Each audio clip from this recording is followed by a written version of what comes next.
U ovom zadatku potrebno je izračunati koliko iznosi alfa, beta, gama i delta. Vidimo da se ovdje radi o pravokutniku A, B, C i D. Znamo da je pravokutnik paralelogram i da sve ono što vrijedi za paralelogram vrijedi i za pravokutnik. Kad imamo ovakve zadatke, uvijek je dobro prisjetiti se nekakvih osobina koje vrijede za pravokutnik. Pa znači, krenimo od dijagonala. Paralelogramu se dijagonale raspolavljaju, to znači da se i pravokutniku raspolavljaju.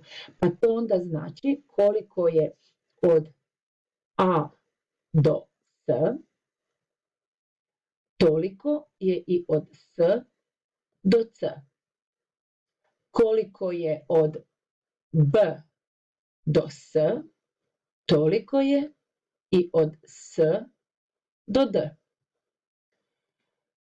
Za pravokutnik isto tako vrijedi da se radi, da su mu dijagonale jednake duljine. Sve to će nam pomoći da ovaj zadatak riješimo. Pa krenimo. Znači, naš je zadatak da izračunamo koliko je alfa, beta, gama i delta i pomoći će nam baš ovo što smo se sada prisjetili. Znači, imamo trokut, vidimo da je ovdje istaknut zapravo i trokut A, B i S. Koje vrste taj trokut? Pa taj trokut je jednako kraćan. Kako ja znam da je on jednako kraćan? Pa zato što smo baš sad rekli da su dijagonale jednakih duljina, znači koliko je od A do C, toliko je od B do D, i da se dijagonale raspolavljaju. Pa to onda znači da BS je jednako dugačko kao AS. A znači u tom jednako kraćnom trokutu duljina AB je osnovica. Pa kada je to tako, mi znamo još od prije da u jednako kraćnom trokutu uz osnovicu su jednaki kutevi. Pa onda znači da je alfa 30 stupnjeva. Isto tako smo naučili da u svakom trokutu je zbroj kuteva 180.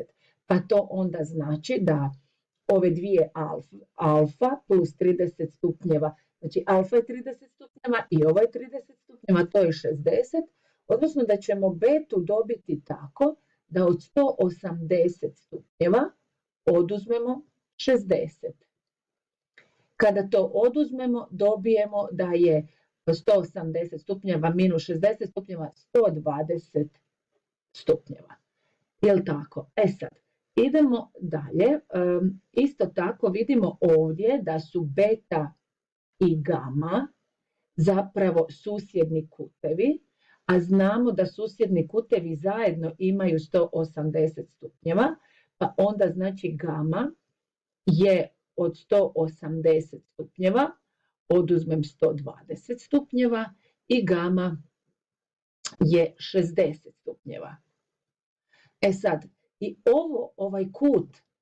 ovaj trokut BSC je također jednako kraćan.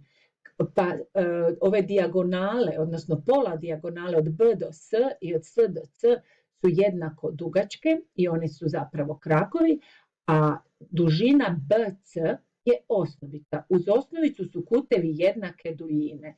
To znači da ja odredim koliko je delta, potrebno je da 180 stupnjeva, od 180 stupnjeva oduzmemo gamu, jel' tako, 60 stupnjeva i to podijelim na dva jednaka dijela.